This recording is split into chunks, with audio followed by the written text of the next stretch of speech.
ప్రసిద్ధ పుణ్యక్షేత్రం నిర్మల్ జిల్లాలోని బాసర శ్రీ జ్ఞాన సరస్వతి అమ్మవారి క్షేత్రంలో అక్షయ తృతీయ పురస్కరించుకొని శ్రీ జ్ఞాన సరస్వతి ఆలయం భక్తులతో కిక్కిరిసింది.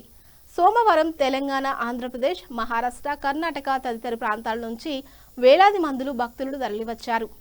అమ్మవారికి వైదిక బృందం ప్రత్యేక అభిషేకాలు, విశేష పూజలు నిర్వహించారు. బంగారు లక్ష్మిగా దర్శనమిచ్చిన అమ్మవారి సన్నిధిలో తల్లిదండ్రులు తమ చిన్నారులకు అక్షరాభ్యాసాలు చేయించి మొక్కులు తీర్చుకున్నారు. ఆలయ ప్రాంగణమంతా ఆధ్యాత్మిక నామస్మరణతో మారుమోగింది. అమ్మవారి దర్శనానికి 2 గంటల సమయం పడుతుందని ఆలయ ఏఈఓ శ్రీనివాస్ వెల్లడించారు.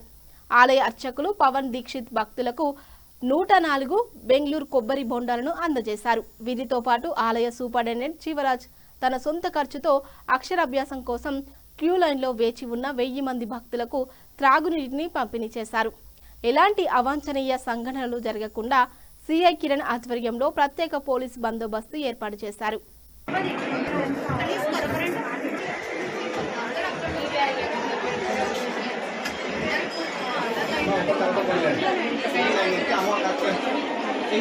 సర్వభూతేషు మాతృరూపేణ సంస్థిత నమస్తస్సే నమస్తస్సే నమస్తస్సే నమో నమః. ఈ వైశాఖ మాసంలో అతి పవిత్రమైన రోజు ఈరోజు అక్షయ తృతీయ. ఈ అక్షయ తృతీయ నాడు ఉదయమే బ్రహ్మముహూర్త సమయానికి అమ్మవారికి ఘనంగా అభిషేకం జరిగింది. ఆ తర్వాత ఈ అక్షయ తృతీయ నాడు చిన్నపిల్లలకు అక్షరాభ్యాసం చేస్తే మంచి విద్యావంతులు, మంచి బుద్ధిమంతులు అవుతారని నమ్మకము. అధిక సంఖ్యలో ఈరోజు బాసర క్షేత్రాన్ని చేరి చిన్నారులకు అక్షరాభ్యాసం చేయిస్తున్నారు. సర్వే జనా సుఖినో భవంతు. జ్ఞాన సరస్వతి దేవస్థానం బాసర. హిందూ సమాకారే పరబ్రహ్మ స్వరూపిణి వాసరాపీఠంలో సరస్వతి నమస్తే. ఈరోజు సోమవారం అక్షయ తృతీయ సందర్భంగా బాసర శ్రీ జ్ఞాన సరస్వతి అమ్మవారిని దర్శించుకునేందుకు భక్తులు పెద్ద సంఖ్యలో తరలివచ్చారు. అదేవిధంగా భక్తులకు ఎలాంటి ఇబ్బందులు కలగకుండా ఆలయ ఏఈఓ శ్రీనివాస్ ఆధ్వర్యంలో ప్రత్యేక ఏర్పాటు చేశారు.